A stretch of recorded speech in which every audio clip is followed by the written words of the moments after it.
It's time for Respect the Process, a short chat about commercial filmmaking. Here's your host, director Jordan Brady. Well, thank you, Helen. Listeners, it's the 30th of October. Director Quinn Katherman is on the show.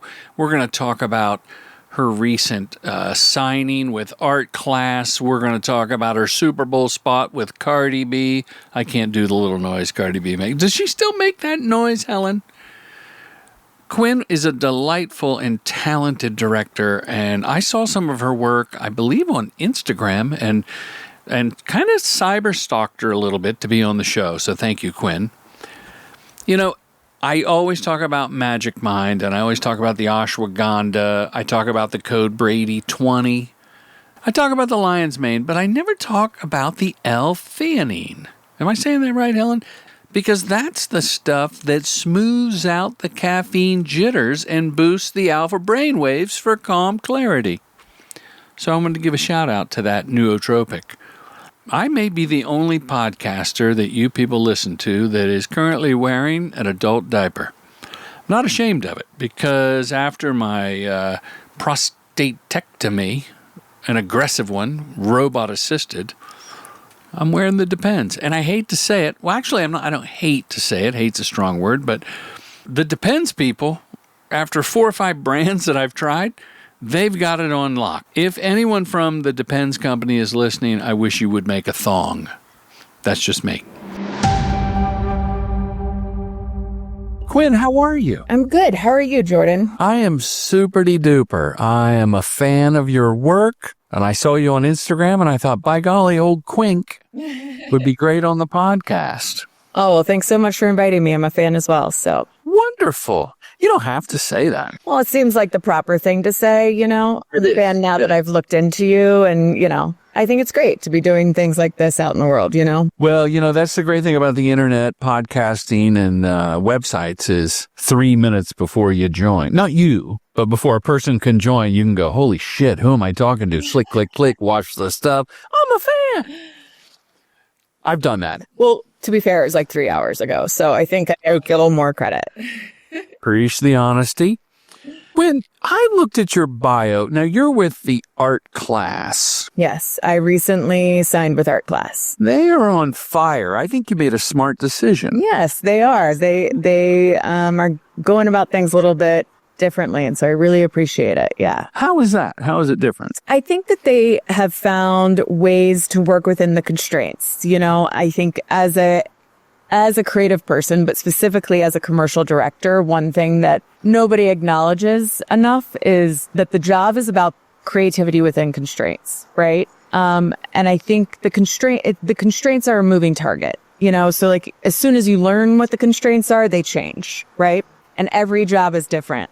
And I really think that the team at Art Class is super, like, flexible is not the right word, creatively flexible in terms of how to meet new constraints as they arise. You know, they don't have a one formula in approaching every job. They approach each job as if it's unique and how to best achieve the most, the outcome that makes everybody the most happy, right? The most creative outcome. So let me think about that here and process what you're saying, because I agree that each job is its own challenge and opportunity, because each board, I mean, while we may get stuff that's like the one we did last year, each one comes with its own set of personalities, budget, deliverables, and all that. But creatively, I like what you're saying, that they're helping you as a director figure out, well, how can we creatively, we can't have an elephant parade, but maybe we could get some llama. yeah. And I think the plural of llama is llama, but I could be wrong.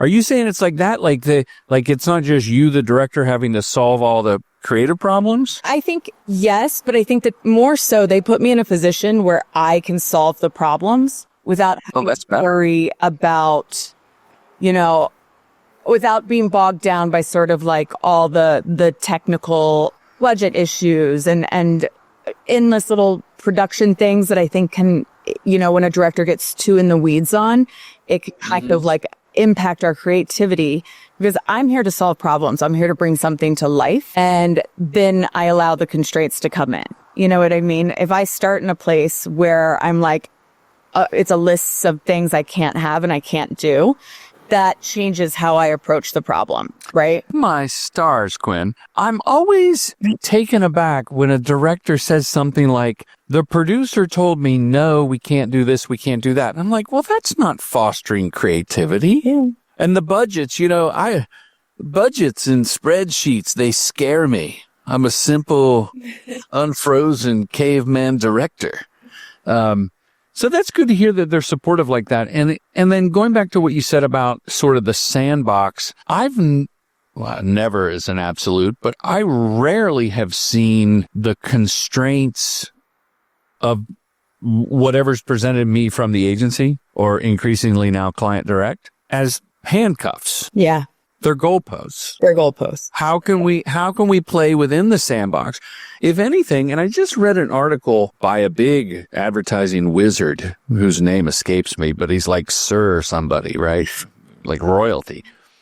That's where creativity thrives. When you put the pressure from when the guardrails are there, that's when more ideas explode out. I couldn't agree more. I think that, it's so easy to get upset and bogged down by the fact that you can't do this one thing that you wanted to do, or you go into a job and you're like, well, I can't have this, and the budget won't allow that, and they don't like this. And then all of a sudden you're focused on all the wrong things, right? And this is like, let me be clear. I don't want to give the impression of being a positive person, because that's not it. That is not Queen. That's not me. But I will say, you're not a positive person? I mean, I don't know. I think I'm maybe just a touch too cynical. Sure. To really. Well, that's why you do comedy. Yeah. But I think that, like, the limits have to live within a world of, okay, like I always try to reframe it as I get to have this instead of I can't have whatever, like I get to have a frame, but I do not get to have the BB light, which, like, it's like. Gotta have the BB light. I know. Yeah. I don't even know what a BB light is. I am so technically inept. Well, the BB light's just like that really, really gigantic big light that also requires brains and lots of fast people. Give me a spot on your art class reel and tell me an example of something where you played within the sandbox and came up with a solution. I'm putting you on the spot here, and we can take a little break if you want to think about it. No, I can think of a couple.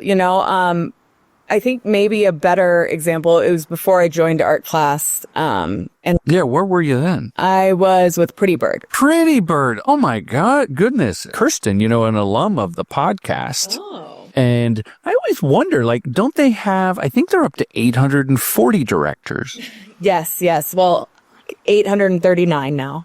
But they're one great people. They're an amazing company. Kirsten's amazing. I'm such a fan, but I think, the reality that we're in is like a lot of comedy boards that we're seeing are in a certain budget range that are quite difficult for larger production companies to tackle, and so that hindered me a little bit, but I did. For the listener, Pretty Bird is a gigantic company, and they branched into award-winning documentaries. They have Paul Hunter started the company, I believe. And you're right, Quinn, that a comedy budget is typically, I always tell people if they're starting out, go into lifestyle or pharma, lifestyle, because there you get 4 days to shoot one spot. Comedy directors, we're thrown 4 scripts. Can you do it in a day? Correct. With a bunch of comedy alts from the insecure writer who doesn't know what's going to stick. Yeah. And so the nimble production company can figure out how to make that happen. I mean, and Pretty Bird's overhead must be crazy. They have a hot tub with a built-in espresso machine. Yeah. Next to the cold plunge. Yes. They are a very well-known company with a lot of accolades and a lot of Oscar winners on the roster. Is that hard to leave a company like that? It was. You could pass on that. No, I won't pass. It was very hard because I love the people, and I really built an identity around being a Pretty Bird director. But I think, I had to take a hard look at the business and where things are headed. And the ego is something that I think all directors have to fight on a regular basis, right? And I think fighting my own ego is just as much part of the job as doing storyboards and being on set and all of that. And so I want to work. I want to make great stuff, and I want to be busy all the time, And so, look at you keeping it real on the podcast. Yeah. It is about the balance of ego and humility, whether it's on set collaborating because you're a hired gun. I always, I've said for years, both on the show and in my teachings, we're like a wet nurse, a doula. yes, For the agency and client, bringing this to life. So you have to have some humility that at the end of the day, it's not your baby. I'm always humored when someone will be like, they took that idea from my treatment and I didn't get the job, but I saw it in the spot.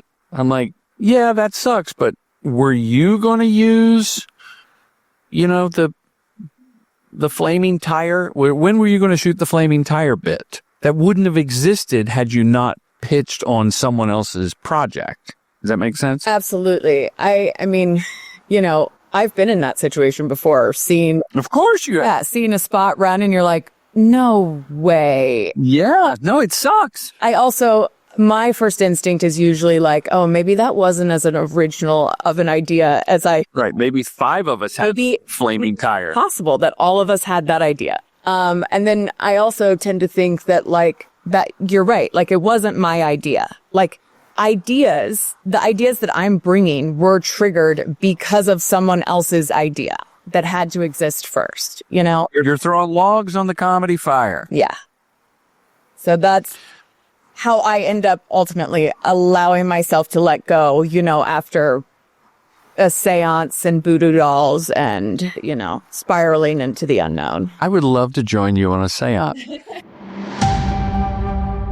I interrupted you. I asked you for an example and you took us back to Pretty Bird, and then I went down a rabbit hole of Pretty Birds. Is there a spot where you can tell us like, they had this, but they couldn't afford it and I made this happen? Or Sure. So anytime you work with a celebrity, right, oftentimes they're like every director wants celebrity work on their reel. Well, sure. But one of the realities is that the client is often so pressed for budget after they've afforded the celebrity that very little is left over for production, right? And so you find yourself in a moment where you're like, we have a big celebrity and I don't have any money to do any of the cool stuff the celebrity should get, so that can be really challenging. I did a Super Bowl spot with Cardi B.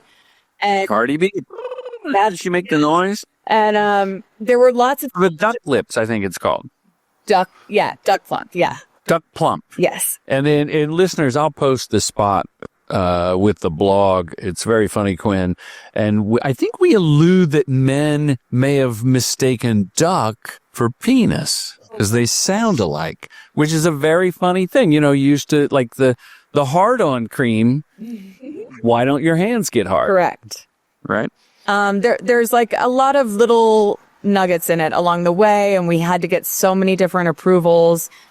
And ultimately, the NFL, the day before, decided that they did not want to be disparaging men on the platform that historically has objectified women. But that was challenging. We had to recut the spot so that it just said like, hey, go see the rest of this.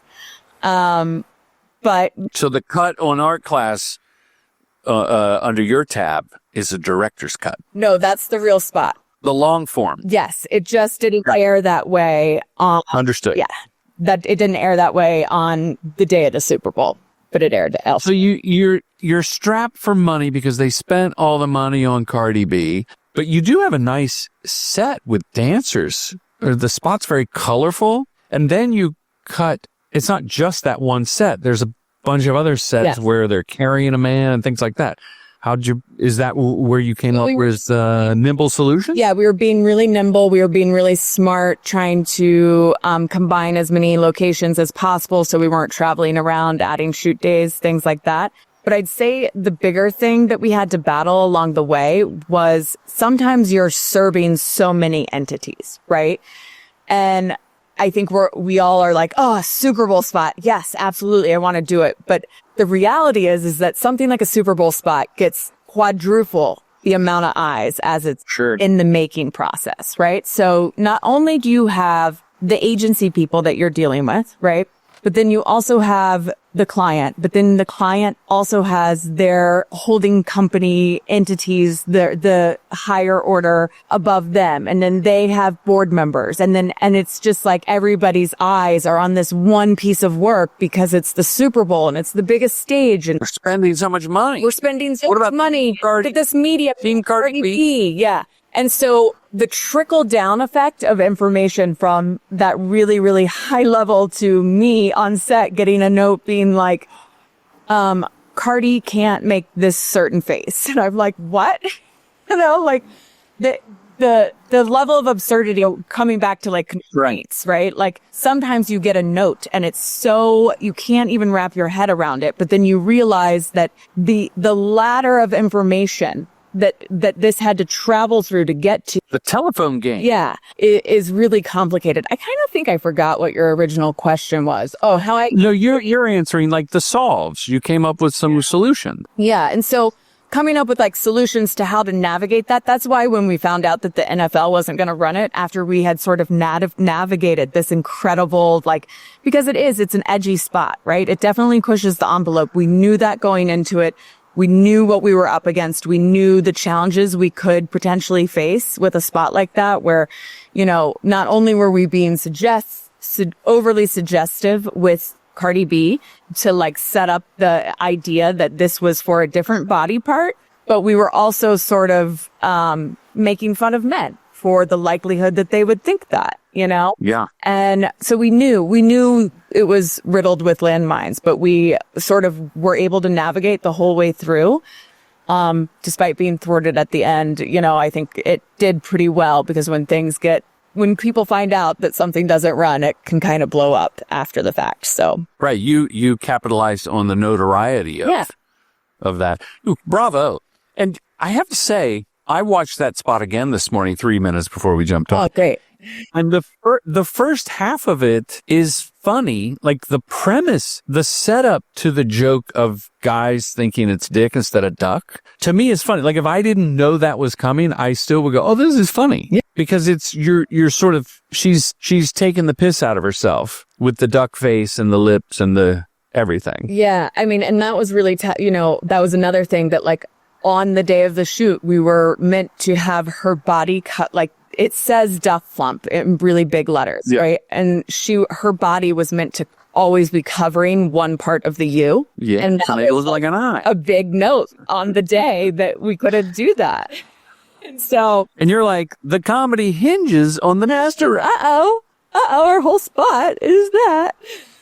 But it didn't. I can't compete with these stories, but two quick ones with quasi-celebrities from the sports world. And this football player, Troy Polamalu, and he's known for his gorgeous locks. He's retired, but he actually has a contract with Head and Shoulders and does all these commercials. And I was shooting him for a Hyundai commercial, which is an automobile. And they said, you can't make fun of his hair. You can't do any hair jokes. And I said, oh, well, I thought we're shooting him slow-mo. It'd be great if his hair was blowing a little bit. No, you can't do that. That violates Head and Shoulders. I didn't even bring it up. They go, just don't ask him about his hair. What? And I go, okay. So the first thing I did when I met him, he was the sweetest man, a gentle giant, Quinn, was I said, hey, oh, great. Our first shot, you're posing and, you're like a statue, you're so beautiful and it's in slow motion and the camera's moving. It'd be better if your hair were kind of blowing or you tossed your hair. I just went around the NFL and the agency. The agency was loving that and said, could we, blow a fan on your hair? And his hairdresser, who I think travels with him everywhere, said, I've got a fan. And the hairdresser did the fan. It was beautiful. Same thing with this hockey player, Sid Crosby, who's like the LeBron James of hockey. And I don't know hockey, so I use that reference. His manager was also his uncle and was also the client, a consultant for this coffee chain in Canada named after another hockey player named Tim Horton. Oh, I heard. And he was going to work the drive-through, this NHL Hall of Famer. And the uncle manager client's like, he can wear a golf shirt. He's not wearing the uniform. He's not wearing the visor and the name tag and the shirt. No, that's not his look. He's going to wear his thing. I said, okay. The first thing when Sid Crosby came in his trailer and I was waiting, I go, it'd be better if you wore this. And I'm holding the name tag and the visor and the shirt. And he goes, yeah, we got to do it right. And the manager uncle client just stared at me for being disobedient, but never said a word because his client nephew loved it. So I say to the young director, take a chance. Yes, I think, right? Yeah, What? Take a chance. But also when you're given a constraint, sometimes there's like a very smart loophole to the constraint. You know what I mean? There's always a loophole to getting what you want. And the risk, varies in case by case. But I think, like, for example, when you're working with a talent and you bring something to them and you're like, you know what? You would be so awesome. And then they're like, yes, I do. I do think that is awesome. And you're like, I know. Should we do it? Should we do it? Oh, I like that way to do it. Yeah.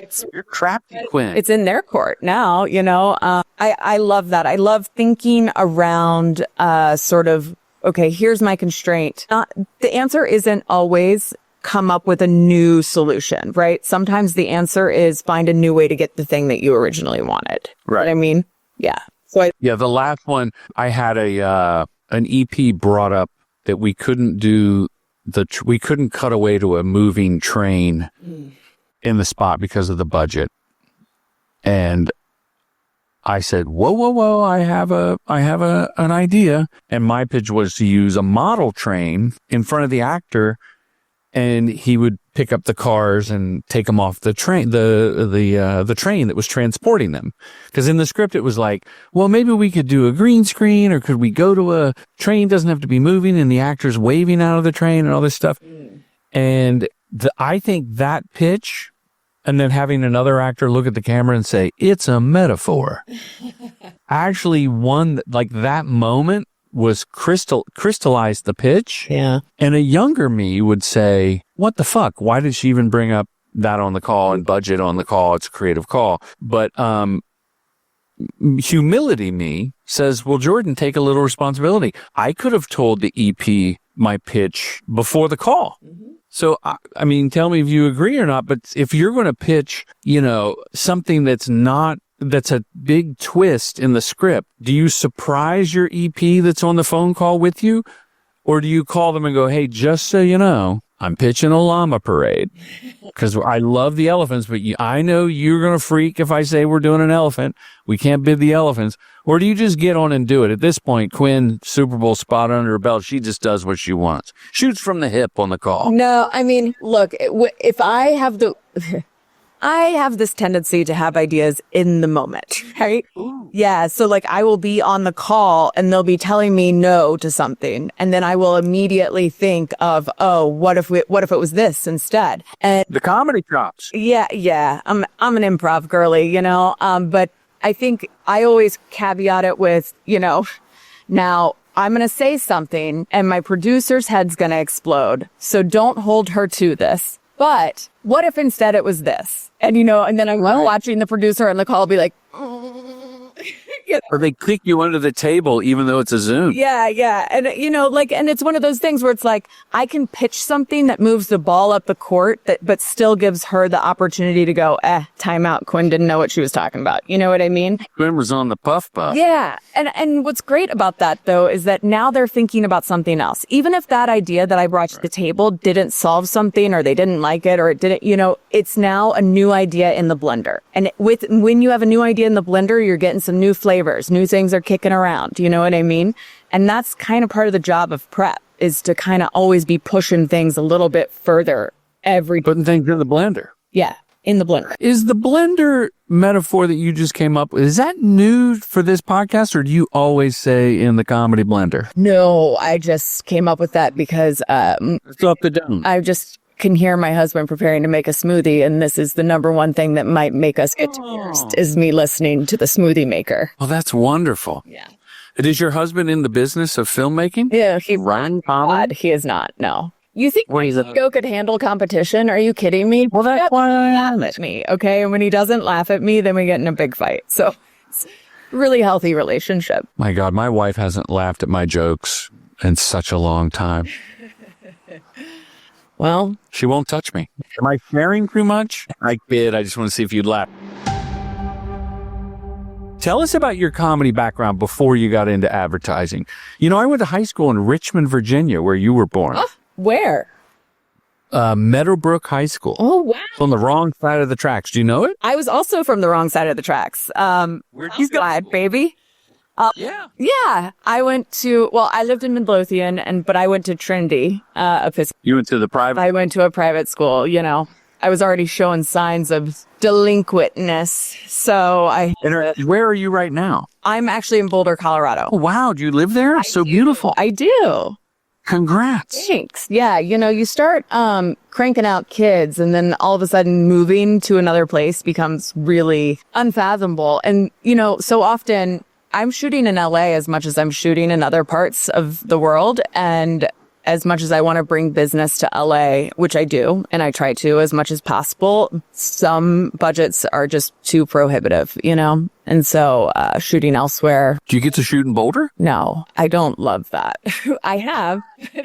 That's not a thing. Well, it's not fair to the crew because the crew, they don't have the experience that we have in Los Angeles. Mm-hmm. Mm-hmm. Other cities do now, but I'm a snob. That's another story. I want to know about your comedy. But when did you start comedy? In Richmond? You went down to the comedy club? No. Improv group? And I would say it was strictly for the trauma that allowed for the comedy to Sure. later. You know, I think that that's important to note. But then I went. Richmond helped the wound fester. That's right. That's right. You know, everybody's got to get a little fucked up at some point to be funny. So I left at 18. yeah, so did I. I couldn't get out. Couldn't get out fast enough. Same. But I ended up moving to, I went to University of Kansas because I'm like a multi-generation legacy person. Are they the parrots? The fighting parrots? Jayhawks.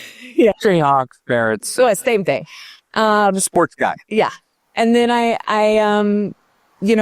got a job. It was the recession, and I miraculously landed a job with American Greetings, where I was like, after I had graduated, I was writing greeting cards, and Oh, that's fun. They're out of Kansas City. they have an office in Kansas City. Yeah. Mhm. Yeah. And I think they work with the Crayola people. I think Hallmark might. Hallmark. Okay. Ooh, the competitor. Yeah. So it's go. So you're writing greeting cards, which is its own discipline. You have to be pithy and short, the economy of words. Yeah. Wow. Quinn, how did you have that skill? I just knew I wanted to get paid to write.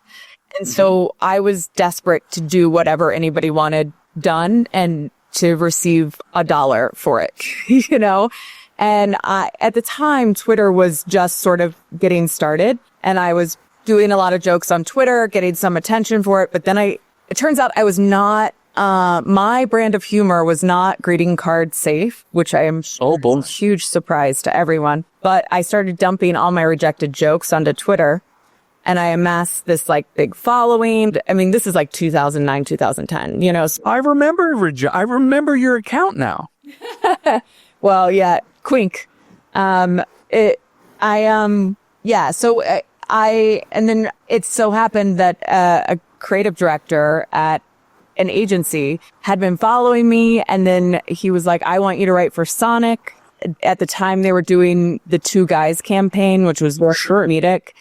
And so he brought me in based on my Twitter feed alone, which was crazy. That's nutty. Yeah. And so then that's a good one-liner. Yep. Right? It's a setup punchline. Yeah.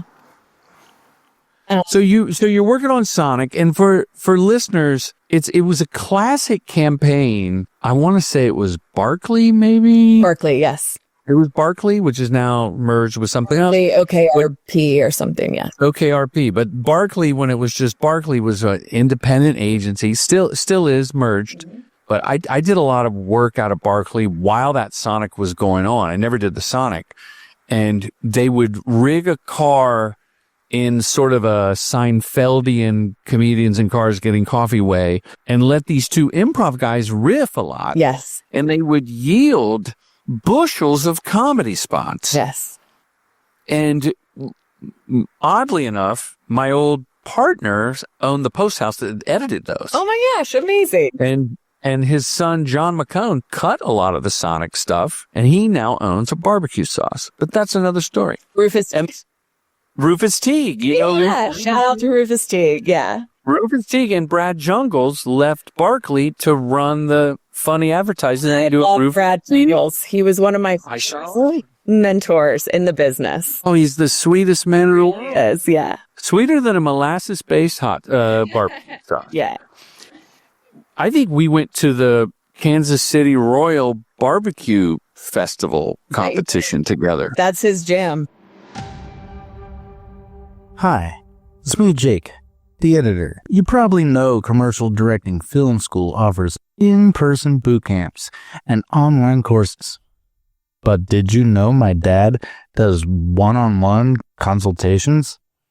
Yeah, he does. So, now you know, okay? Anyway, now back to this enthralling interview. Back to Quinn. Quinn, can I call you Quink? Because that's the handle? Sure. Or would you prefer that? No, generally, it's Quinn, but, you want to do Quink, that's fine. I'm going to do Quinn then. I don't want to be the crazy man.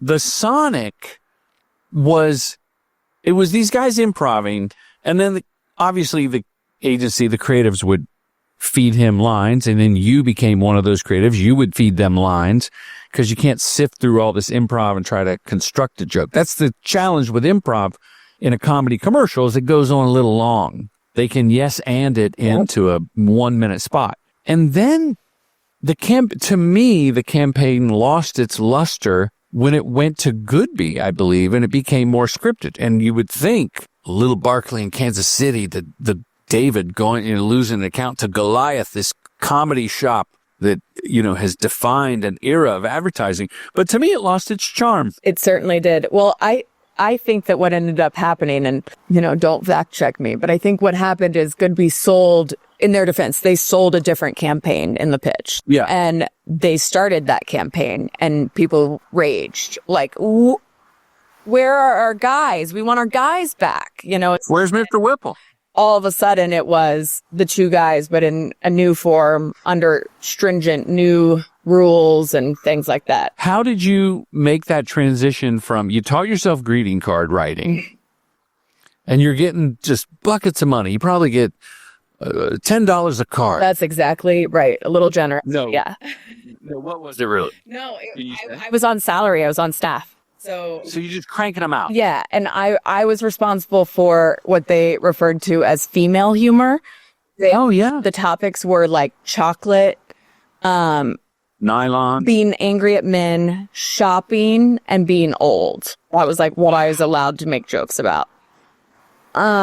So it's like, I also, I'm early 20s and I'm just like on this feminist crusade to be like, women think other things are funny, Sure. I didn't have a lot of fans there, I will say, but. Did they mansplain a lot? Yeah. And for the women listening, mansplaining is when a male will, see what I did? I see what you did there. Yep.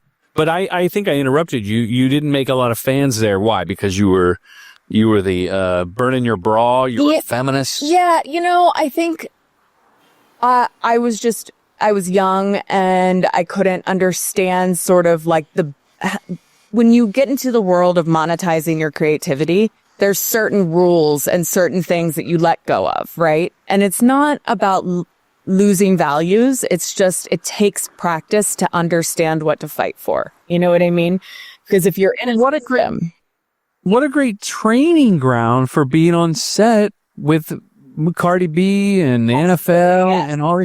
Like when you look back, and you're still so young, when you look back, I think everything has prepared you for this moment. Yes. I mean, I spent, over a decade in advertising, being a writer, a creative director, a group creative director before making the switch to directing. But Quinn, tell us about making the transition to directing? Were you frustrated? Who are these directors? Why don't they understand the script and the vision? Damn it, I should just direct. No, although I'm sure there was some of that because, I could be a bit petulant, but I think it was much more like when I really took a step back and looked at what I liked about the work I was doing, it was being on set. It was standing next to the director. It was you're one of those. Holding myself back from direct. Yes, I am one of those. I'm the worst. I was just absolutely the worst.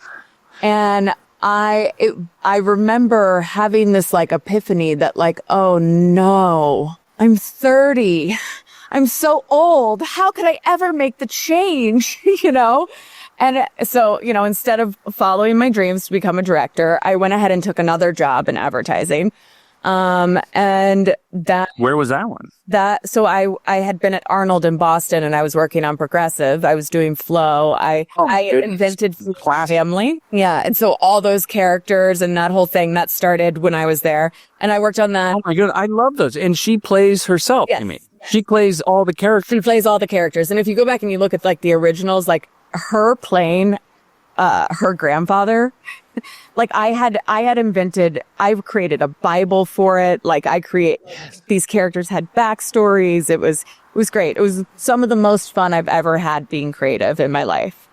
In just because it was so different for the brand at the time, And who directed, do you remember who directed some of those first ones with all the family? Yes, the same person still directs them. It's Brendan Gibbons. Brendan Gibbons. And did you learn a lot from Brendan Gibbons? Or you were in like a baby Bjorn while he directed and you would learn that way? Like a gnat flying around his face that he was trying to swat away without killing. Yeah.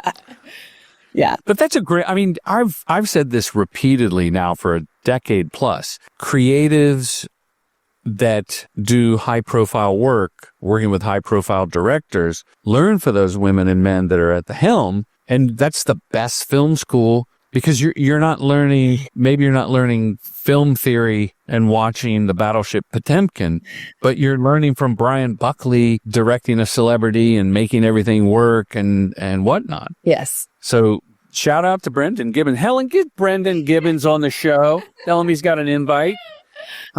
I think that's one. So you did glean, your film school was on set. It was, yeah. It definitely was. It was on set and then sort of like learning the ropes, right? So like I'd write a script and it would be crazy. And then I'd be like, man, they're not going to buy this. It's going to be too much money. How can I like sneak this through in another way so it's more vague and then tell the director like, hey, here's what I really want to do. Yeah. You know what I mean? And then like, because your relationship with the director, I think there's this school of thought, like you want to be friends with them, but really you shouldn't be. Like they should be annoyed by you because you're constantly pushing them or challenging them or asking why something is a way that it is, that's, go ahead.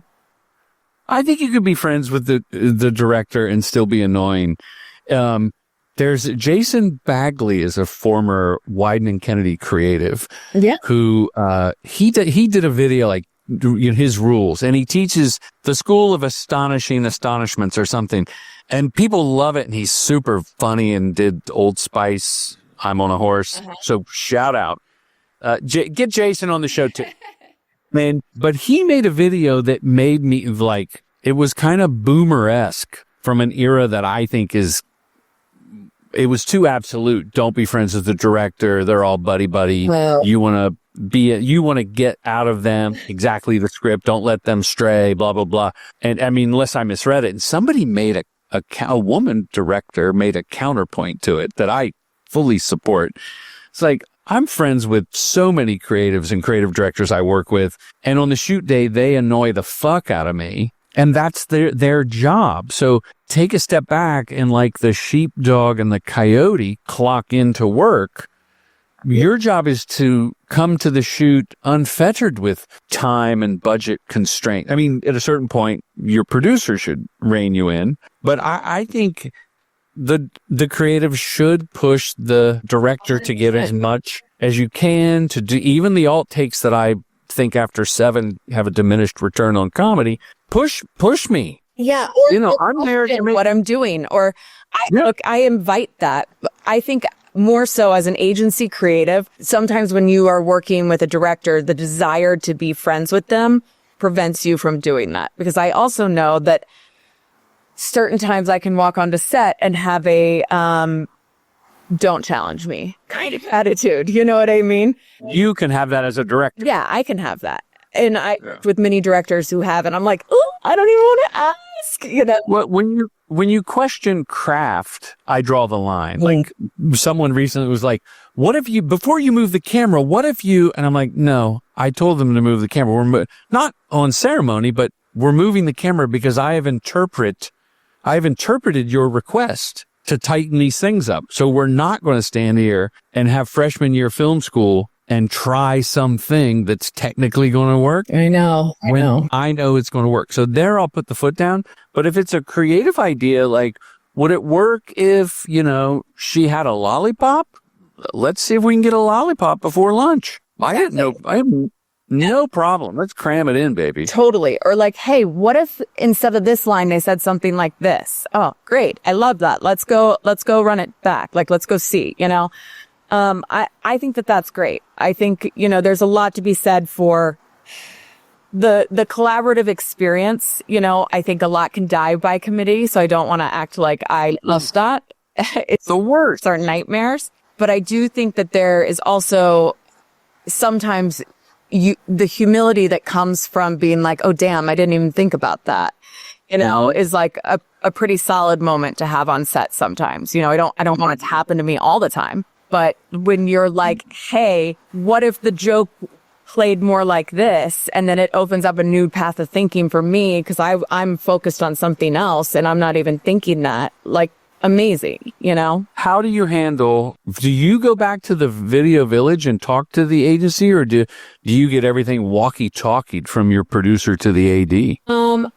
I'm a big go back and kiss the ring and do a dance at the beginning of a setup, and like a river dance, like a let's not take this too seriously kind of everybody be happy kind of dance. I think it's important to be accessible, but to also have boundaries, right? Again, like without them, I'm not here. So it's important to be like, I value your opinion. I want to make sure everybody's feeling good. If there's something we need to discuss, let's do that face to face if it's serious, because the way I interpret it over a walkie-talkie is not going to be positive, And so if I know there's big notes coming through on the walkie, I always go back and have a conversation. Same, yeah. Yeah.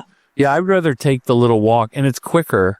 It is. And looking at an AD with an earpiece going, oh, they're saying they want to try, and I'm like, I don't even understand what they're saying. They're saying they want to try it again, but this time faster. And I'm like, I couldn't even understand what they said because it was fast this last time. So let me go back and find out because the note is never the note, is what I know. Like when you get a note and you're at camera and it comes from Village, the note is not the note. The note is actually what's behind it, right? And so I think because we are always pressed for time, we're always trying to be efficient. Occasionally, the note you get from a client or an agency will be telling you what to do. How to do it versus what they want to see achieved. Yes. And so my whole thing is always, don't tell me that. Tell me what the problem is. And then I will come up with some solves. You know what I mean? Because if I don't understand the problem, I can't just go and do what you're asking because it won't fit into the system.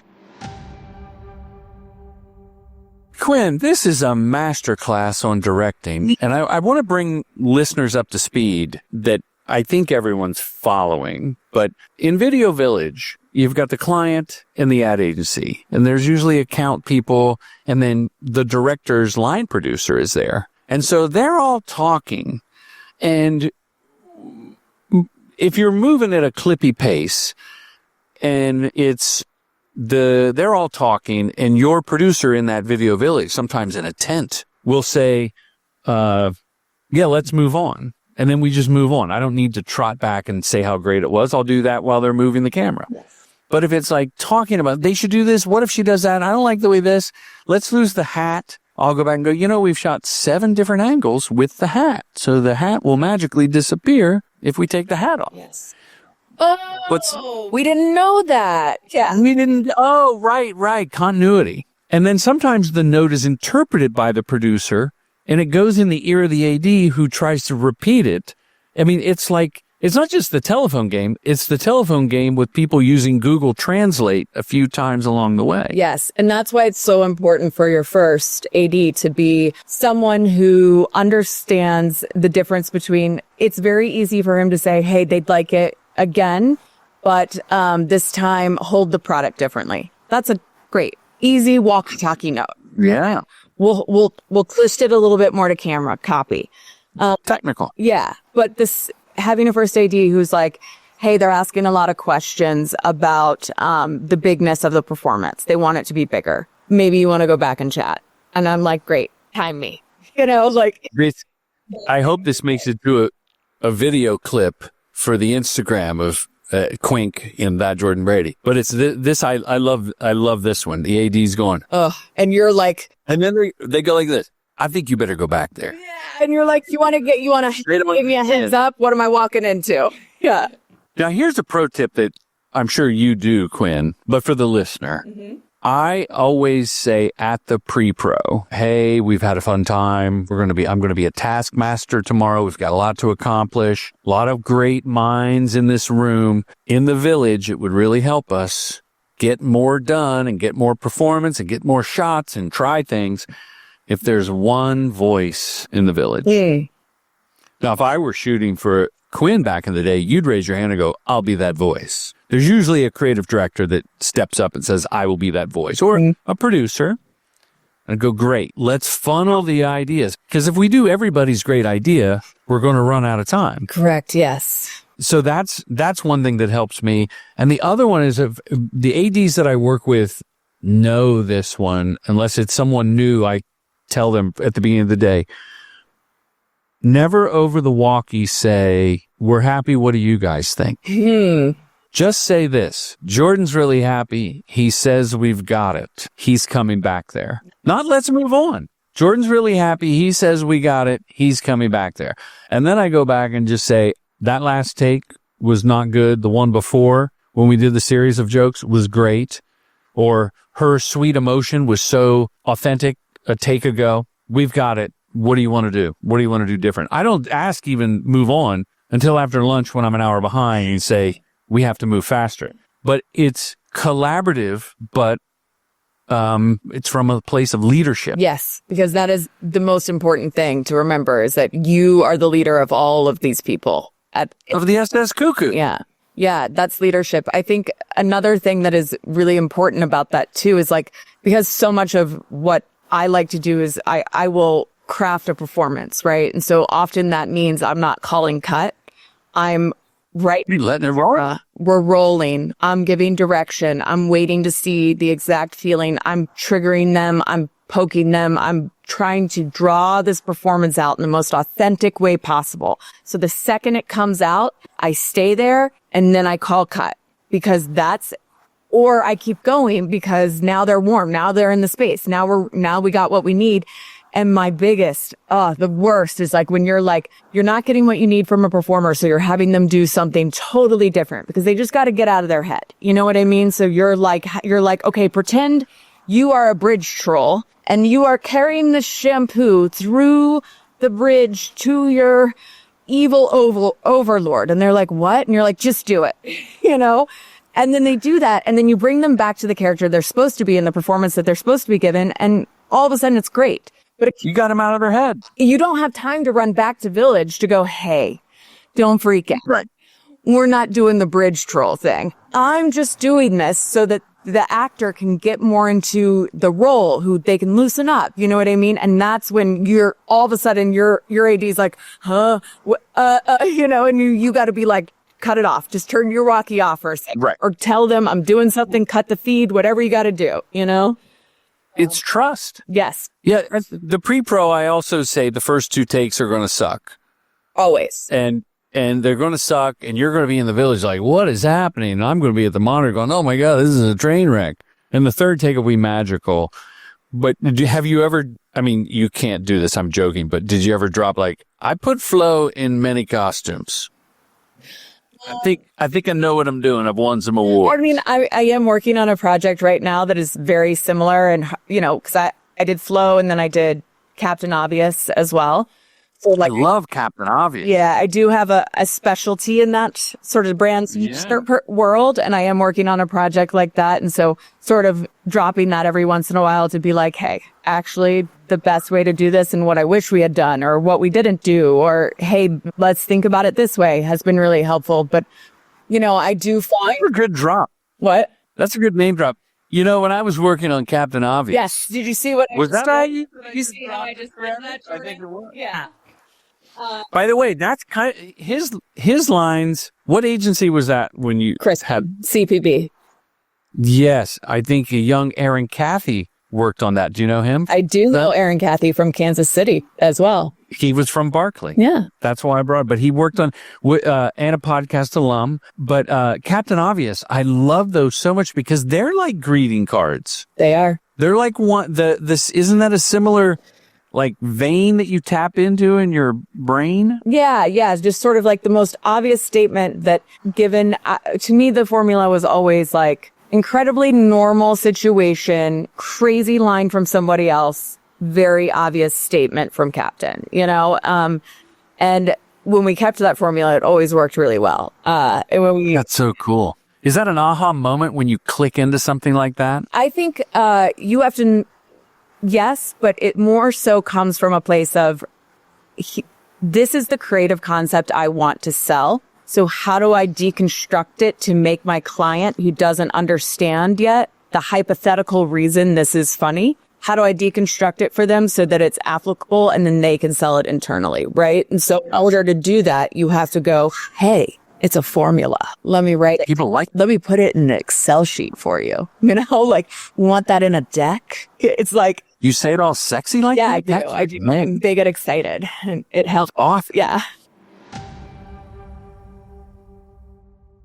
Hey, we're running short on running to the end of our lovely conversation. I feel like we could talk for hours about the art and craft of directing commercials, but I want to ask you about the spot on your reel to put the Downy in the cup in the washer and a little bit of wash it out, turn around. It's a song parody. Bonnie Tyler, yep. Total Eclipse of the Heart. Total Eclipse of the Heart. The woman's doing her laundry, and then the chorus of, they're not angels, but the chorus dissolves in. Yes. And it's clear that your framing and the art direction on that were purposeful. Like it wasn't just like, oh, maybe we decide that in the edit. Like you planned that whole song out beat for beat. And did you write that? I did not write that. The world of P&G, there's a lot of rules and it's tough. But it's very much written in your tone. Yes. That I think is why I got the job. But I was very shocked that they allowed me to do some of the things that I got away with. Like just superimposing the chorus into those shots is very so funny. Not them. And that spot did great things for them. I just shot the next one. Oh my gosh. Congratulations. Yeah, thanks. For the same product? Same product. Different song. Same song, different words. Oh, interesting. Same cast? Yes. Same woman? That woman's wonderfully cast. Ashley Bryant, she's incredible. She is an incredible actress. When you cast somebody and the camera just loves them. It's like the camera is like lusting after them, no matter what lens you choose, no matter what. It's like unreal what she does in front of a camera. I can't even explain it. But Here's a pro tip. Never say this to an actor, actress, whatever, a person on camera. Never go, you're so beautiful on camera. Oh, yeah, no. And don't emphasize the on.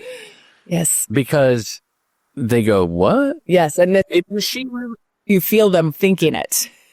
Like, so I'm weird looking off camera? Yeah, what's that? Does she sing the song? No, somebody else sang the song, and I was so pleased with the woman that we found. Her name's L.A. Benjamin, I want to say. Oh, sure. But yeah. The on-camera woman, you have playback for her? Yes, so we're on set, and there's playback, and she lip-syncs, and we crank it to the highest level that we can, and we worked with a choreographer, because it's weird to work with a choreographer when you're like, I want to keep it loose. I don't want it to feel like a planned dance, no two-step in, none of that. Like it needs to feel normal, but here are the... It's not Jardius. Yeah. And he was so great at making that happen. And I, like that can be really challenging for a choreographer to do, is to like create a dance that a non-dancer actually is not from a dancing background, that she can do, but that also feels of the moment, inspired by passion. It feels spontaneous, inspired by passion. Quinn, we're going to have to do a part 2. I can't wait. Congrats on that spot and everything. A couple more questions. One, when people are on their phone, they're listening to this podcast on iTunes or Spotify, wherever they get their pods, and they click on the hot link of your name, where should it take them? Oh my God, I don't know. Art class? The art class reel, probably? Yeah. We'll take it to the art class reel. Business. Yeah. And then they can follow you on Instagram at Quinn. Okay. Yep. Quinn K or Quink, second N silent. The show is called Respect the Process. And let's not pretend you've ever heard an episode, but everyone ends it by answering this question. Okay. What does that mean to you, what the term respect the process? Great. Okay. Well, two-part answer. My favorite meme on the internet of all time is, does the process know we are trusting it? That's a good one. Yeah. Yeah. To me, respecting the process is like the process. I think the idea that the process is inherently, the word process is very clinical, right? There's order to it.